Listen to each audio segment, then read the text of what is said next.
Shema Israel,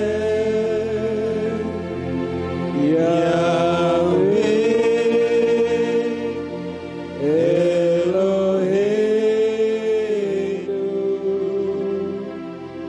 Yahweh Echad. Shema Indonesia, Shema Indonesia, Yahweh Eloheinu, Yahweh Echad. Shema Ambarawa, Shema Ambarawa, Yahweh Eloheinu, Yahweh Echad. Baruch Shem Kevod Malkuto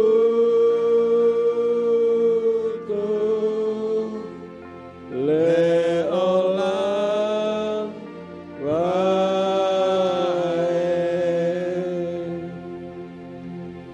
Dengan tidak jemu-jemunya kami terus memproklamirkan nama Yahweh bagi bangsa Israel, bagi Indonesia, dan bahkan bagi Ambarawa serta seluruh bumi. Karena hanya Yahweh lah satu-satunya Elohim yang layak dan berhak untuk dipuji dan ditinggikan.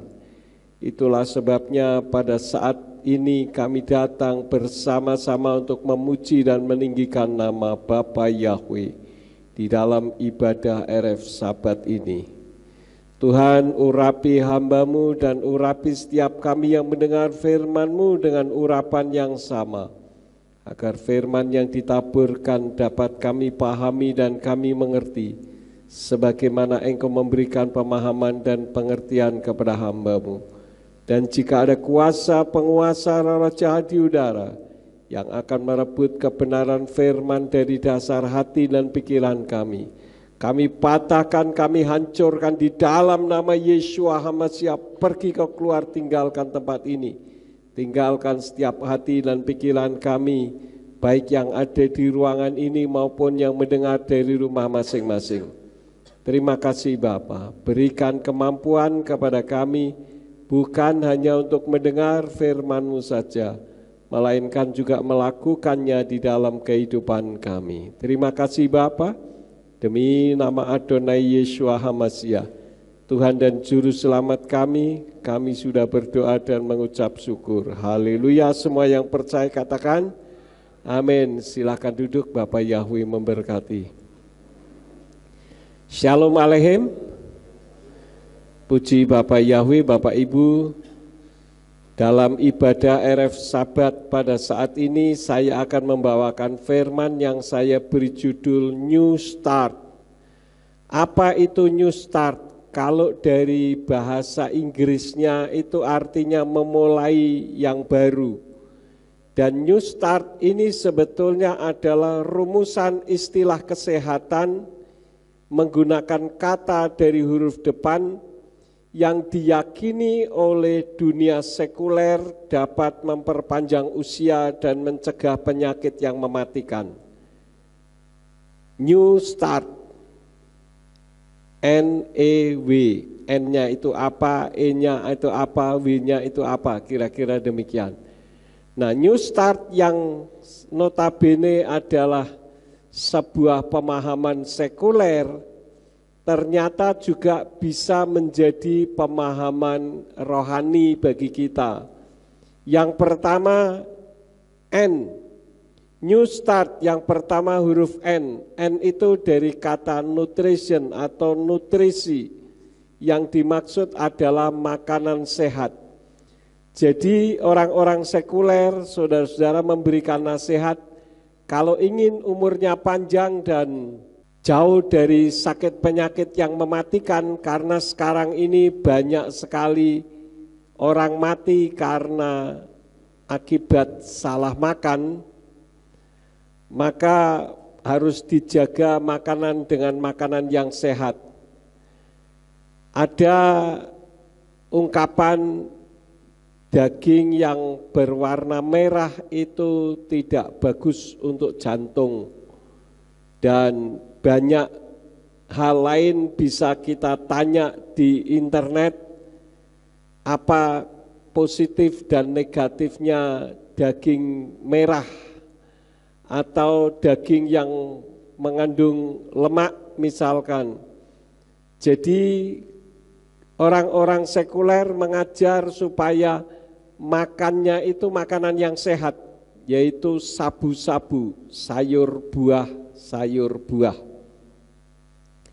Di dalam kita sebagai orang yang beriman kepada Tuhan, Bapak Yahweh juga sudah memberikan batasan, yaitu sesuai dengan yang tertulis dalam kitab Imamat pasal yang ke-11 tentang makanan tame dan tahor yang seharusnya tidak diterjemahkan dengan haram dan halal, karena terjemahan haram dan halal itu seolah-olah mengacu kepada keselamatan jiwa.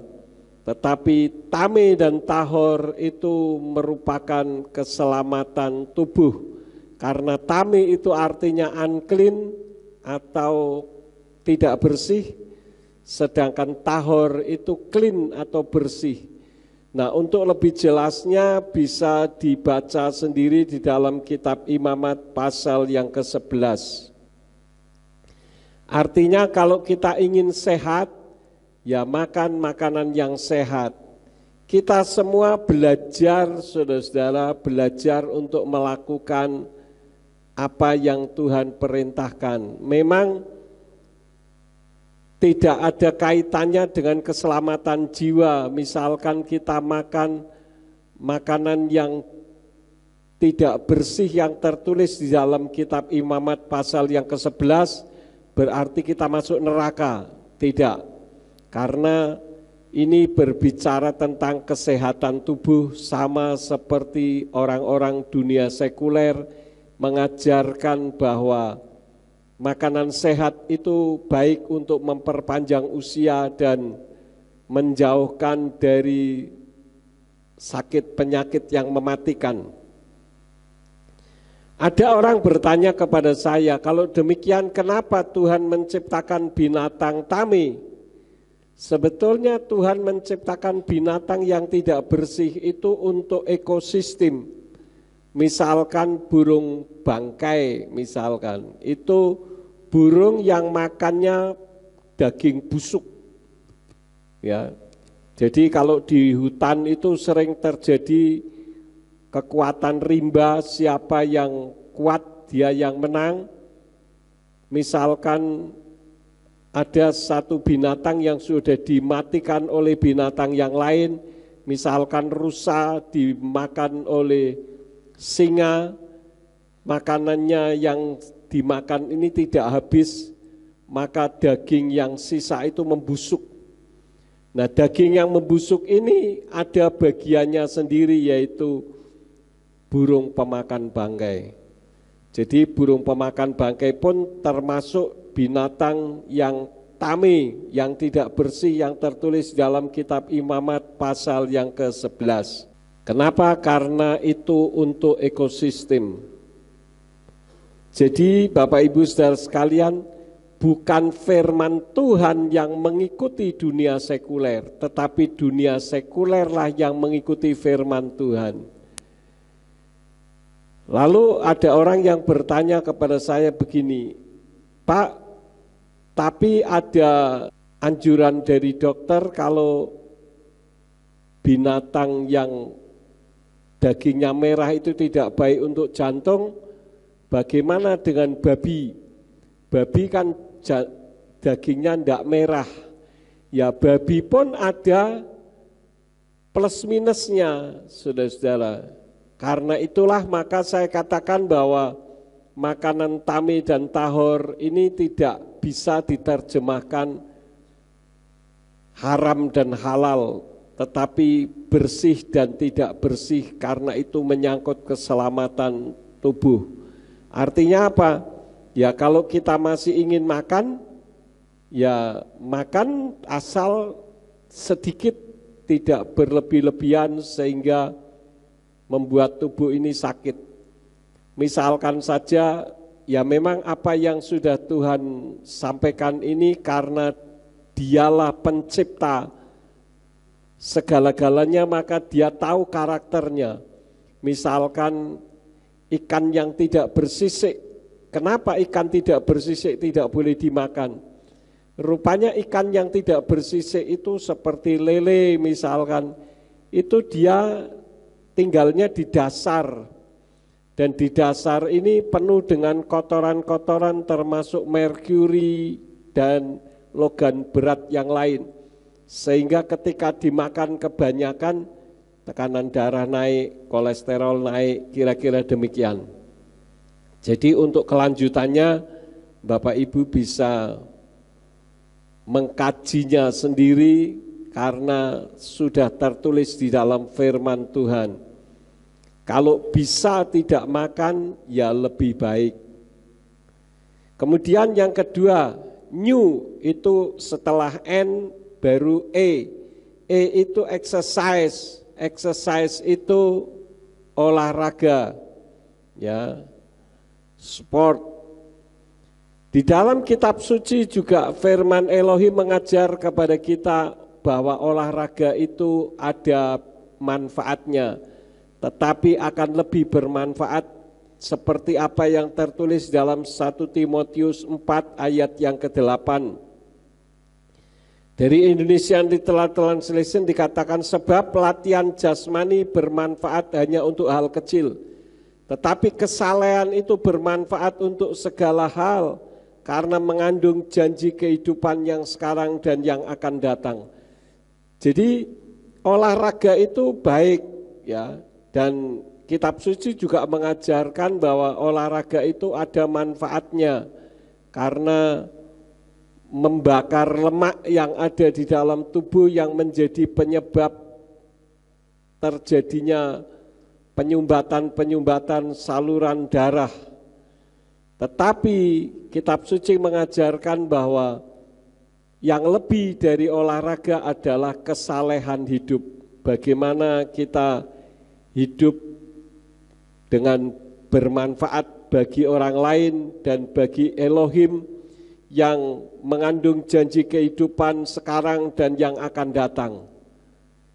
Artinya apa? Kalau kita ingin panjang umur, sehat, ya kita harus berlatih untuk beribadah kepada Tuhan. Saya berpikir memang ibadah itu perlu latihan, saudara-saudara, karena ada orang yang ibadah itu tidak tahan, apalagi kalau khotbahnya lama, orang sudah tidak tahan, sudah pengennya cepat pulang saja. Tapi kalau sering beribadah, maka tubuh kita sehat, roh kita sehat, dan mengandung janji kehidupan, bukan hanya sekarang saja tetapi yang akan datang. Jadi kalau olahraga itu bicara soal masalah tubuh, pernahkah kita memikirkan masalah roh? Kita seringkali melihat, ya kenapa ya ada orang yang rumahnya dekat dengan gereja tetapi tidak aktif, sementara orang yang tinggalnya jauh seperti dari Semarang, dari Jepara, dari Jogja, kok jauh-jauh tetapi mereka aktif. Kenapa? Nah, ini berbicara karena kesehatan roh. Kalau rohnya sehat, maka dia akan aktif walaupun jauh. Itu hal yang kedua. NE. Kemudian yang ketiga W, water atau air. Yang dimaksud di sini adalah minum air putih yang cukup. Jadi Bapak Ibu saudara sekalian, memang benar bahwa minum air putih bukan kopi ataupun soft drink, tetapi air putih itu menyehatkan. Saya akan berikan sedikit kesaksian bahwa 2 minggu yang lalu saya mengangkat barang, bagian punggung saya terkilir, saya tidak bisa bangun. Ya, berdiri saja sakitnya setengah mati. Padahal saya akan pergi ke Palu untuk pelayanan dan ke Surabaya. Pada saat itu menjadi sebuah pergumulan besar bagi saya, karena pelayanan tidak boleh tertunda. Saya punya tekad apapun yang terjadi, saya akan tetap usaha untuk datang, baik ke Palu maupun ke Surabaya. Karena itu secepat mungkin saya menghubungi Pak Joko sebagai tukang pijit. Saya dipijit 2 kali atau 3 kali, semua sudah pulih seperti sedia kala. Tapi ketika kaki bergerak sedikit, kembali lagi saudara-saudara. Sehingga saya coba menghubungi Pak Nowo. Saya hubungi Pak Nowo, 3 kali juga begitu, balik lagi. Padahal hanya bergerak sedikit saudara-saudara. Ketika sudah ditarik, normal seperti sedia kala. Kemudian saya rencana seharusnya mau ke Magelang terapi di Dr. Merdi, tidak jadi. Tetapi waktu itu Dr. Merdi bilang, coba bawa aja ke sini, saya mau lihat begitu. Kemudian dilihat punggung saya disetrum menggunakan tangannya, baru setelah itu tidak balik lagi. Saya tanya, apa yang menjadi penyebabnya? Rupanya karena kurang minum, saudara-saudara. Jadi sejak itu saya minum banyak-banyak, karena memang Dr. Merdi mengatakan kalau orang usia sudah 50 ke atas itu sudah harus banyak minum air putih. Bukan minum teh, kopi, atau soft drink yang mengandung bahan pengawet, saudara-saudara. Dan di dalam firman Tuhan juga mengajarkan tentang air, yaitu air kehidupan. Di dalam Yohanes 4 ayat yang ke-14 dari Indonesian Literal Translation dikatakan demikian. Tetapi siapa yang telah minum dari air yang akan kuberikan kepadanya, dia sekali-kali tidak akan pernah haus sampai selamanya. Sebaliknya, air yang akan kuberikan kepadanya itu akan menjadi mata air di dalam dirinya yang terus memancar sampai hidup yang kekal. Dan air ini berbicara tentang firman, karena Yeshua adalah firman yang hidup. Di dalam Yohanes 15 ayat yang ke-7 dikatakan, jika kamu tinggal di dalam aku dan firmanku tinggal di dalam kamu, apa saja yang kamu ingini kamu dapat memintanya dan hal itu akan terjadi kepadamu. Jadi antara dunia sekuler dengan dunia kerohanian ini harus berimbang, saudara-saudara. Kita tidak bisa mengutamakan dunia sekuler saja, kita juga tidak bisa menggunakan dunia supranatural kerohanian kita saja, tetapi harus berimbang supaya tubuh kita sehat. Karena memang saya mengeterapkan di gereja pemulihan firman ini istilahnya teologia keseimbangan. Kenapa saya menggunakan istilah teologia keseimbangan? Karena saya melihat Raja Wali itu kalau mengepakkan sayap itu berbarengan, saudara-saudara. Saya belum pernah melihat Raja Wali mengepakkan sayap yang kiri 10 kali, setelah berhenti baru yang kanan 10 kali, gantian begitu. Ternyata tidak demikian, berbarengan. Artinya antara dunia teologia dengan dunia sekuler itu harus berimbang, sehingga sehat jasmani dan rohani. Firman yang dimaksud tentu saja adalah firman yang murni, yang menyehatkan, bukan firman yang sudah dicampur misi pribadi, organisasi, ataupun trik-trik yang lain yang meracuni. Karena itu semua harus diuji dengan firman yang tertulis sesuai dengan dari bahasa Ibraninya. Karena banyak orang terlalu spiritualize. Kalau saya katakan dalam bahasa Indonesia itu ngeroh, sedikit-sedikit roh, sedikit-sedikit roh, ya. Tidak salah, dan saya tidak menyangkali karunia-karunia Ruach HaKodes atau Roh Kudus. Tetapi semua harus diuji berdasarkan firman yang tertulis tentunya. Karena kita menyebut nama Yahweh juga karena tertulis. Baru-baru ini ada seseorang dari salah satu kota yang menelepon saya dan minta untuk berdiskusi tentang kebenaran firman. Saya senang sekali, saudara-saudara. Tapi ternyata intinya itu bahwa saya salah menyebut juru selamat itu bernama Yeshua. Menurut dia yang benar Yahusua. Ya. Dia banyak mengisahkan bagaimana Tuhan berbicara secara langsung kepadanya. Saya bilang, saya menghargai iman Bapak dan pendapat Bapak.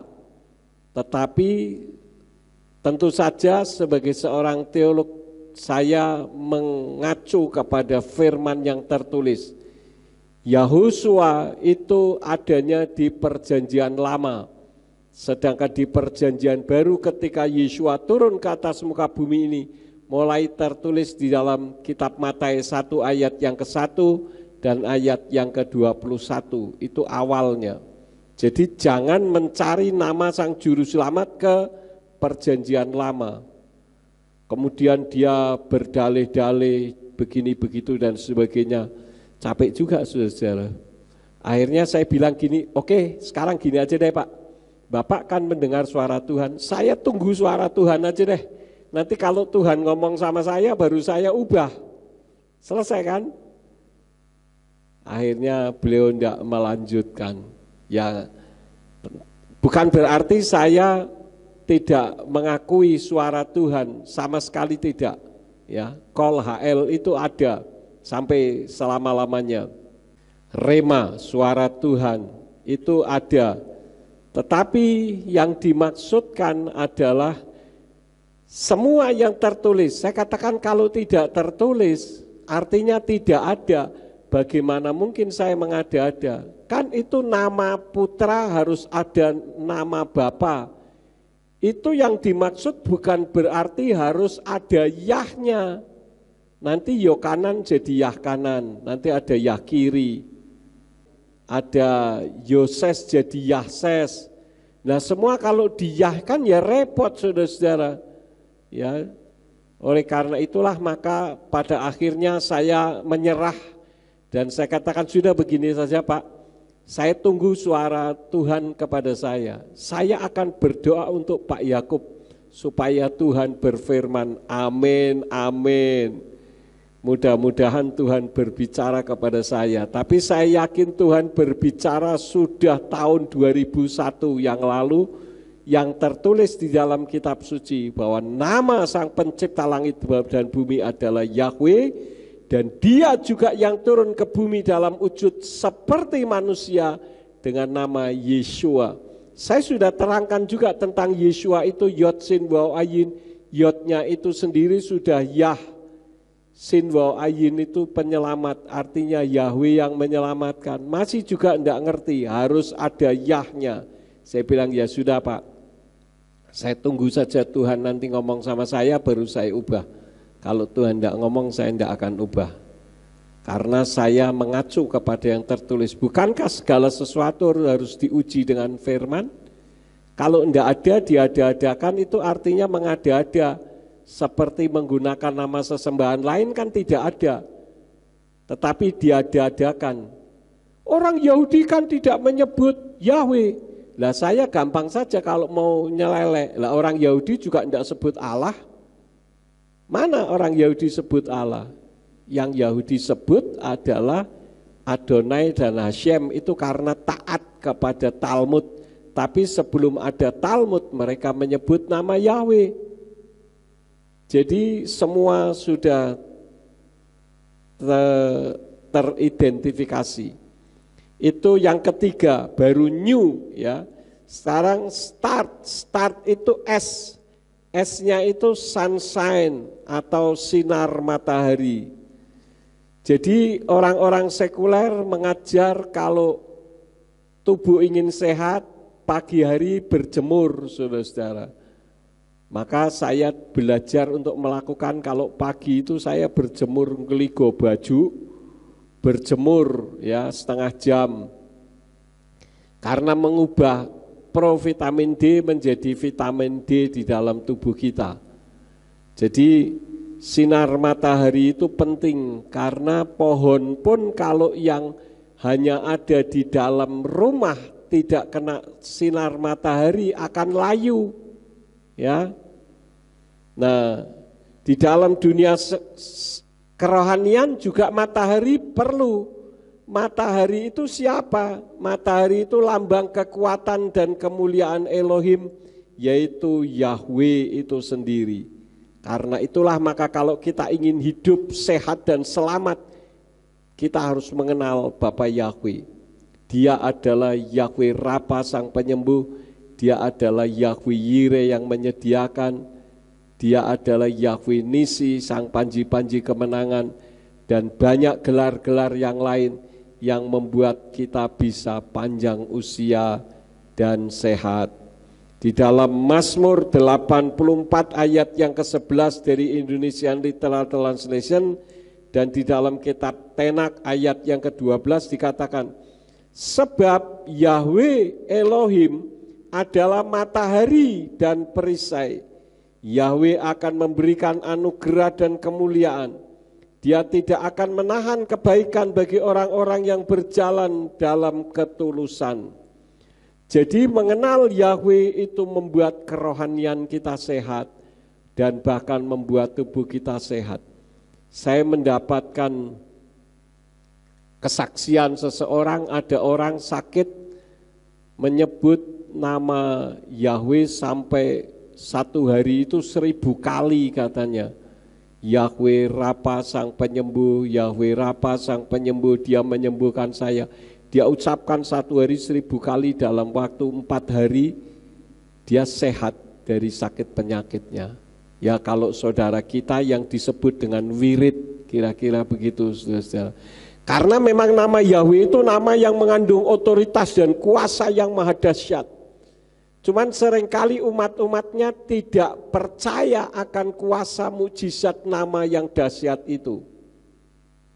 Kita sendiri sudah mengenal Bu Rahel kemarinnya itu di bagian perutnya ada benjolannya. Dia mengeterapkan dengan mengucapkan Yahweh Rapa beberapa kali, saya lupa dia sebut berapa puluh kali, ternyata benjolannya hilang. Ya. Jadi hal ini karena Yahweh adalah matahari, dia yang memberikan kesehatan dan kemuliaan. Oleh karena itulah maka kita adalah orang-orang yang bersyukur mengenal Yahweh. Kemudian di dalam kitab Yohanan 8 ayat yang ke-12 dikatakan Yeshua sebagai terang dunia. Di dalam Indonesian Literal Translation dikatakan selanjutnya Yeshua berbicara lagi kepada mereka dengan mengatakan, aku adalah terang dunia.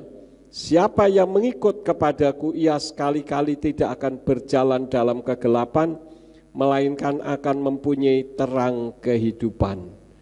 Jadi ini juga merupakan matahari yang menjadi sumber terang. Yeshua adalah sumber terang. Yang ketiga adalah keadilan dan kebenaran. Di dalam Maleakhi 4 ayat yang kedua dari Indonesian Literal Translation dikatakan, tetapi bagi kamu yang takut akan namaku, surya kebenaran akan terbit kesembuhan akan terdapat pada sayapnya, dan kamu akan keluar dan berjingkrak-jingkrak seperti anak-anak lembu keluar dari kandang. Jadi ketika kita mengenal Bapa Yahweh, maka ada satu luapan, yaitu surya kebenaran.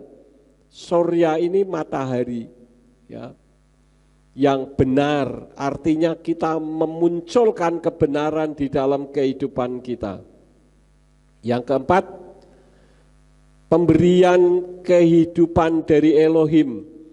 Keluaran 16 ayat 35 dari Indonesian Translation dikatakan, dan Bani Israel memakan mana selama 40 tahun sampai mereka tiba di tanah yang berpenghuni. Mereka makan mana sampai tiba di perbatasan tanah Kanaan. Jadi ketika kita mengenal Bapa Yahweh, maka Dia sendiri yang memelihara hidup kita. Dikatakan bangsa Israel selama 40 tahun makan mana. Bayangkan 40 tahun, saudara-saudara, sandalnya tidak rusak, bajunya tidak rusak, tetapi terpelihara. Itulah karena ada terang dari Bapa Yahweh yang menerangi kehidupan mereka. Itu new S, sekarang T. T-nya itu temperance. Temperance itu menahan diri dari yang negatif. Artinya kalau kita ini kena sakit kolesterol, ya kita sudah tahu gorengan itu tidak baik karena menjadi penyebab kolesterol, ya jangan makan. Kalau kita tahu bahwa rokok itu tidak bagus bagi paru-paru, ya jangan merokok, kira-kira begitu. Tetapi yang namanya manusia kan seringkali kalau diperintah justru menentang, ya. Saya pernah nonton di YouTube, ada kotak, ada lubangnya, di bawahnya ditulis dilarang melihat ke dalam. Ternyata banyak orang yang melihat ke dalam, dan dari dalam sudah disiapkan pakai roti tar, ya, ditumbukkan ke kepalanya yang nonton gitu, yang masuk ke dalam. Orangnya marah-marah. Nah di situ kan sudah ditulis dilarang menengok ke dalam, tapi justru bandel. Kenapa? Karena manusia sudah kehilangan kemuliaan Elohim, kekurangan kemuliaan Elohim, sehingga apa yang dilarang itu yang dilanggar. Ya, tetapi hanya orang yang yang takut akan Tuhan lah, ya, itu yang tidak melanggar. Mazmur 37 ayat 1 dikatakan dari Daud, janganlah marah karena orang yang berbuat jahat, jangan iri hati karena orang yang berbuat curang. Kita seringkali melihat orang yang berbuat curang, orang yang jahat, hidupnya kok sepertinya lebih makmur daripada kita, ya. Nah, itu misteri Tuhan, tetapi yang jelas firman Tuhan mengatakan jangan marah. Artinya apa? Kita harus ngerem diri kita, ya. Ayat yang ke-8 dari Mazmur 37 katakan, redakanlah amarahmu dan tinggalkanlah kemarahanmu, jangan marah sehingga melakukan kejahatan. Karena segala sesuatu itu ada waktu dan masanya. Ketika orang menjahati kita dan kita tidak bisa membalas balik, kita serahkan kepada Bapa Yahweh dan Dia yang akan membalaskan kepada kita. Asal kita berdoanya seperti yang Pastor Simeon kemarin katakan, jangan Tuhan pukuli dia, bunuh dia, bukan begitu. Tetapi justru kita mengampuni karena mereka melakukan apa yang mereka tidak ketahui. Kita Pengkhotbah katakan bahwa segala sesuatu ada waktunya. Pengkhotbah 3 ayat 2-8 dikatakan, ada waktu untuk lahir, ada waktu untuk meninggal, ada waktu untuk menanam, ada waktu untuk mencabut apa yang ditanam, ada waktu untuk membunuh, ada waktu untuk menyembuhkan, ada waktu untuk merubuhkan, ada waktu untuk membangun. Ada waktu untuk menangis, ada waktu untuk tertawa, ada waktu untuk meratap, ada waktu untuk menari, ada waktu untuk membuang batu-batu, ada waktu untuk mengumpulkan batu-batu, ada waktu untuk memeluk, ada waktu untuk menahan diri dari memeluk, ada waktu untuk mencari, ada waktu untuk membiarkan hilang, ada waktu untuk menyimpan, ada waktu untuk membuang, ada waktu untuk merobek, ada waktu untuk menjahit kembali, ada waktu untuk diam, ada waktu untuk berbicara, ada waktu untuk mencintai, ada waktu untuk membenci, ada waktu untuk perang, ada waktu untuk damai. Jadi segala sesuatu itu ada waktunya, asal kita jangan memaksakan waktu Tuhan. Yang jelas waktu Tuhan itu tidak pernah terlalu cepat dan tidak pernah terlambat. Di dalam Yesayahu atau Yesaya 59 ayat 1 dari Indonesian Literal Translation katakan, lihatlah, tangan Yahweh tidaklah kurang panjang untuk menyelamatkan, ataupun telinganya tidaklah berat untuk mendengar, waktunya selalu tepat. Saya berdiskusi dengan seorang pastor dari Amerika yang agak jengkel karena memberikan pengajaran tentang nama Yahweh, justru dia dimaki-maki, dibenci dan sebagainya. Saya katakan, pastor, enggak usah marah, karena kita tidak bisa mengubah hati manusia. Yang menjadi bagian kita adalah kita menyampaikan. Masalah menerima atau tidak itu bukan urusan kita, itu urusan orang tersebut dengan Bapa Yahweh, ya. Jadi serahkan saja, karena ada waktunya orang bertobat. Terbukti ada orang yang kirim SMS kepada saya yang mengatakan bahwa, Pak, dulu saya begitu benci mendengar nama Yakub Sulistyo, itu rasanya betem-betem gitu.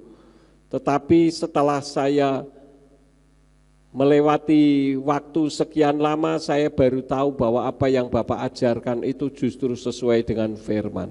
Saya katakan, puji Bapak Yahweh, biarlah semuanya untuk hormat dan kemuliaan bagi Yahweh. Nah, itu artinya ada waktunya, waktu Tuhan atas orang tersebut. New STA, sekarang A itu air, udara yang segar. Orang-orang sekuler kalau ingin sehat itu mereka menghirup udara segar, dan ada himbauan sekali-kali pergi ke pegunungan yang udaranya masih fresh, tidak polusi. Artinya jalan-jalannya itu untuk menghirup udara segar, bukan menghirup parfum di mall, menghirup hal-hal yang tidak menyehatkan paru-paru. Nah, bagi kita, saudara, refreshing kita adalah kepada Yeshua. Di dalam Matius 11 ayat yang ke-28 dari Indonesian Literal Translation katakan, marilah kepadaku kamu semua yang berlelah dan berbeban berat, dan aku akan menyegarkan kamu. Di dalam kehidupan kita setiap hari, seringkali kita menghadapi banyak tantangan, banyak masalah menerpa di dalam kehidupan kita, dan terasa hati ini capek, lelah. Tapi firman Elohim katakan, ketika kita merasakan hal seperti itu, datang kepada Yeshua, karena Dia yang akan memberikan kelegaan kepada kita. Kemudian yang selanjutnya R, start itu STAR, R-nya itu rest, itu istirahat yang cukup.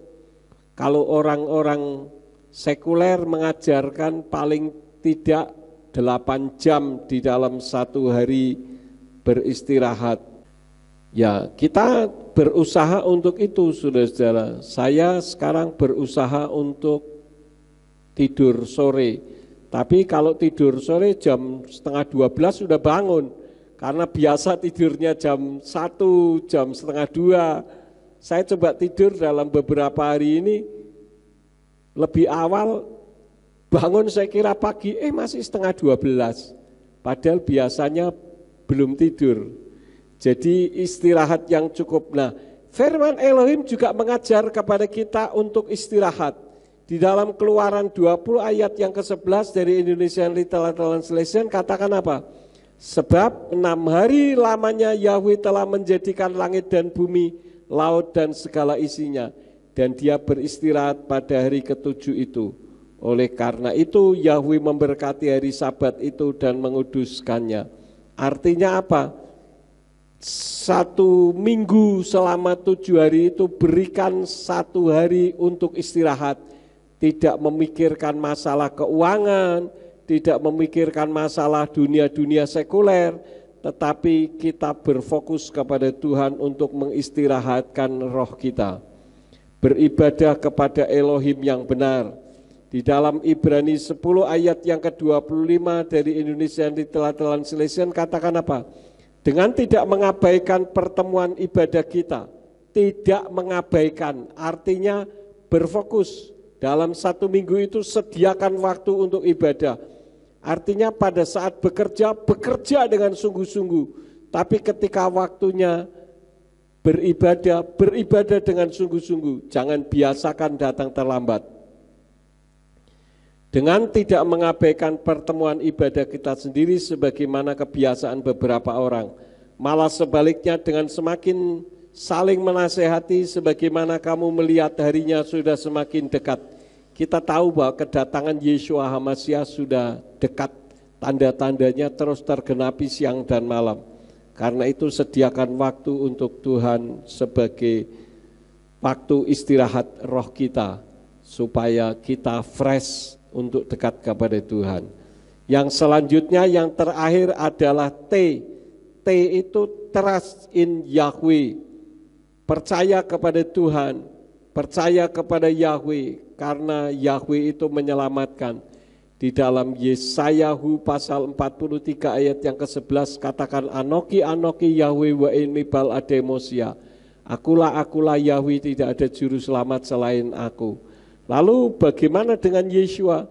Yeshua juga juru selamat karena Yeshua itu Yahweh dalam wujud seperti manusia.